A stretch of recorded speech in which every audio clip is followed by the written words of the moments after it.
dari Sungai Nil di barat hingga Sungai Efrat di timur, dari Anatolia di utara hingga Kuwait di selatan. Sebuah wilayah yang terbentang luas. Apakah ini yang disebut sebagai tanah yang dijanjikan? Berita dari langit di dalam kitab suci? Ataukah ini adalah tanah yang diimpikan dari tafsir dan strategi geopolitik yang secara perlahan sedang diwujudkan di dunia nyata?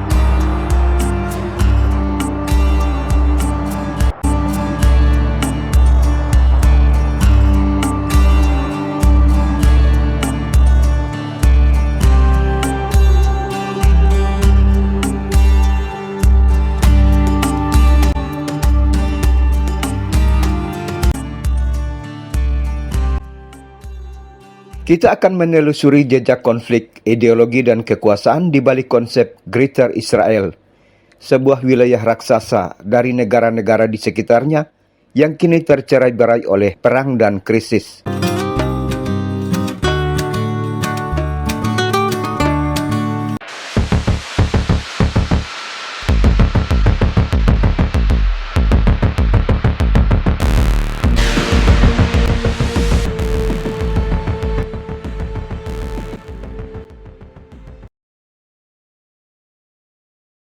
Ide dan konsep Greater Israel berasal dari kitab Kejadian pasal 15 ayat 18. Tuhan berjanji kepada Abraham, tanah dari sungai Mesir hingga sungai Efrat. Peta inilah yang oleh sebagian orang disebut sebagai Greater Israel. Dalam visi ini mencakup wilayah seluruh Palestina, Sinai di Mesir, Yordania, Suriah, Lebanon Selatan, hingga Irak Barat.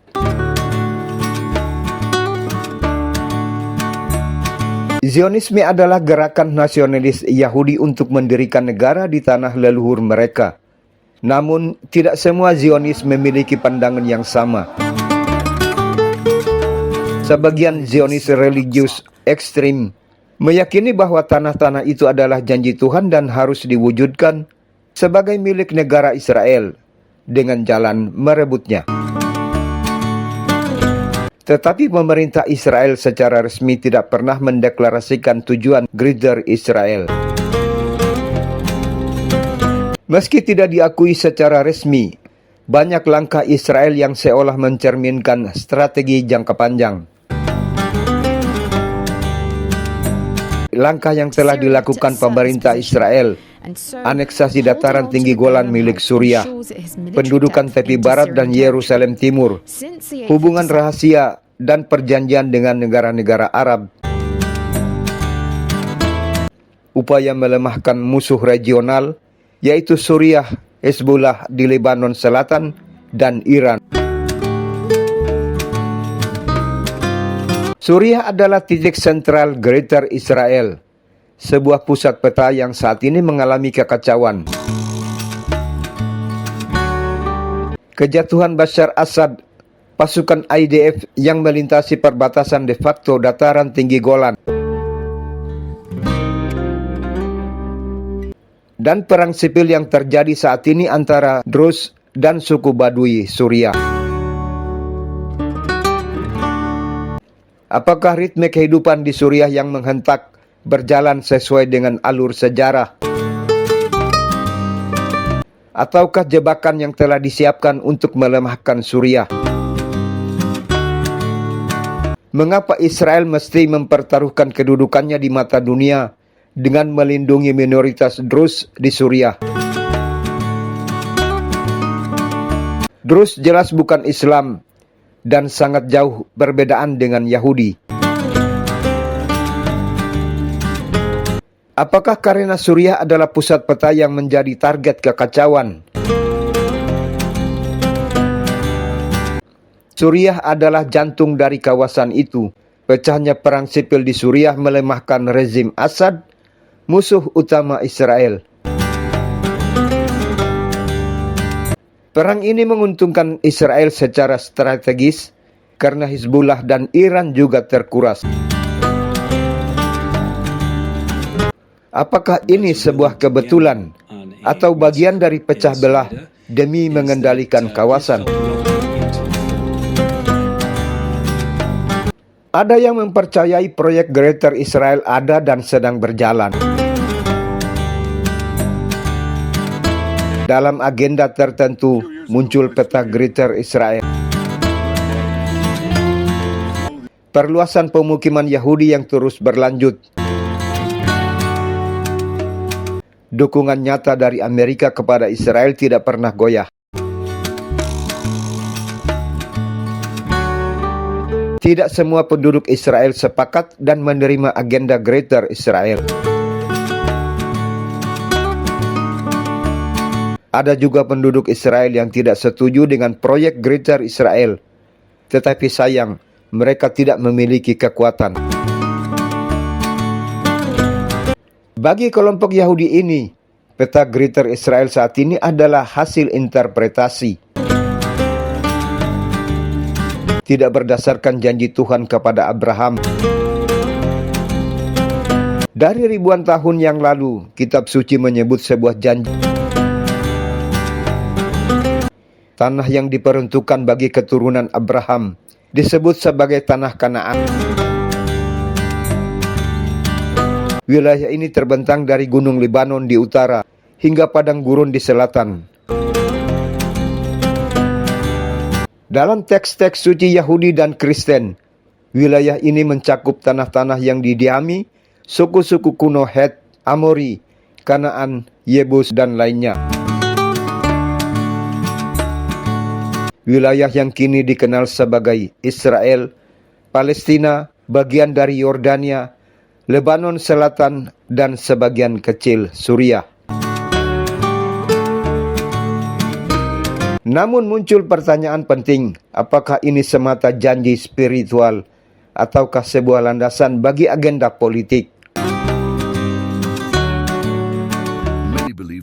Sebab dalam konteks modern, istilah Greater Israel melampaui batas Kanaan kuno.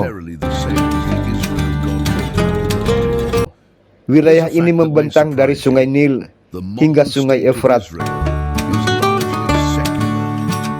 mencakup hampir seluruh Timur Tengah, sebuah perluasan yang tidak lagi bersandar hanya pada kitab, melainkan interpretasi ideologis dan strategi geopolitik. Maka, tanah yang dijanjikan bukan lagi sekedar narasi iman, tetapi bisa menjadi medan pertarungan tafsir antara spiritualitas, identitas, dan dominasi wilayah. Dunia internasional juga terbelah soal visi Greater Israel. Sebagian menganggapnya sebagai mitos karena tidak ada dukungan resmi dari pemerintah Israel. Visi Greater Israel adalah proyek senyap yang tidak harus diumumkan agar diketahui publik. Dia adalah proyek yang berjalan dalam gelap. Jangan mengabaikan suara-suara yang mengatakan Greater Israel adalah sebuah mitos. Bisa juga suara-suara ini dibutuhkan agar dunia tetap diam dan tidak ada reaksi. Dengan begitu, proyek Greater Israel akan terus berjalan. Apakah Suriah, Mesir, Jordania, Lebanon, Irak, dan sebagian Saudi Arabia sebagai cakupan Promised Land?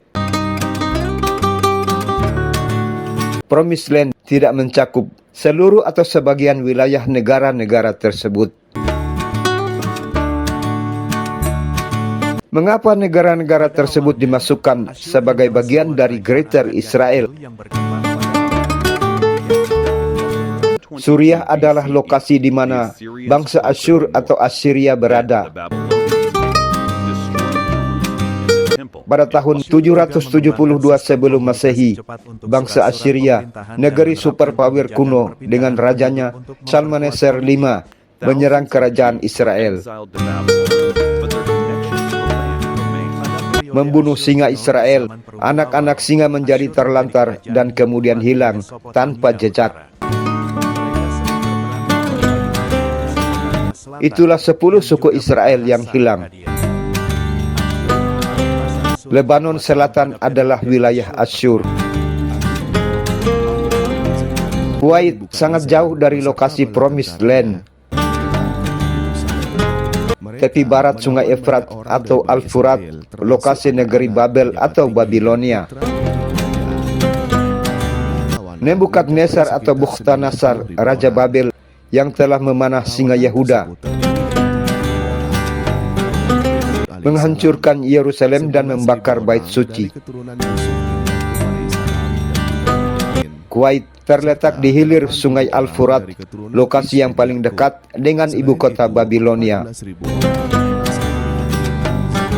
Kuwait menjadi saksi pertemuan dua kekuatan besar, Babilonia dan Persia. Kuwait adalah gerbang menuju negeri Babilonia. Mesir dan Sungai Nil, Nabi Musa dan Nabi Harun. Kelahiran dan Eksodus. Sungai Nil di Mesir, tempat keturunan Nabi Yakub alaihi salam mengalami penderitaan oleh Firaun. Laut Merah dan Sinai, Eksodus Musa dan Bani Israel. Teluk Aqabah dan Tabuk, negeri Nabi Syuaib alaihi salam atau Nabi Yetro.